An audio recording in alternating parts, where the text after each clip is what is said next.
The topic we're going to be covering today is should you max out your 401k? There's a lot to consider and a lot to unpack, so let's go ahead and dive in. So, what are some benefits of maxing out your 401k? Well, let's start with this. 2022, the max contribution that you can make if you're under the age of 50 is $20,500. If you're over the age of 50, you can do an additional $6,500 per year into your 401k savings plan.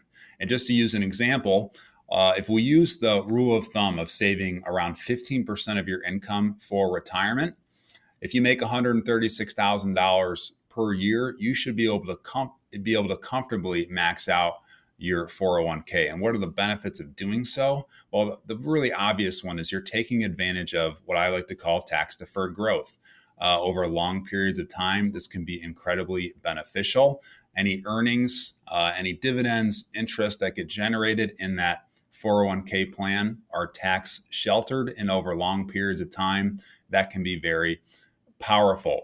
The other thing to think about when it comes to maxing out your 401k is you are taking large sums of money and putting them to work in a very disciplined fashion, and what I like to call emotionless investing or automated investing. And again, this is very powerful and beneficial.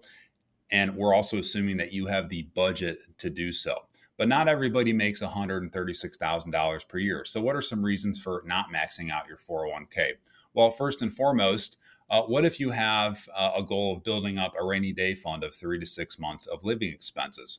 Or maybe you have a lot of consumer debt, credit cards, student loans, car loans that you really want to pay down, those high interest obligations that you have to pay. That is worthwhile foregoing contributing into a 401k as long as you're being disciplined in paying down those loans. And then once you knock those down, you go ahead and get right back into the goal of maybe perhaps maxing out your 401k.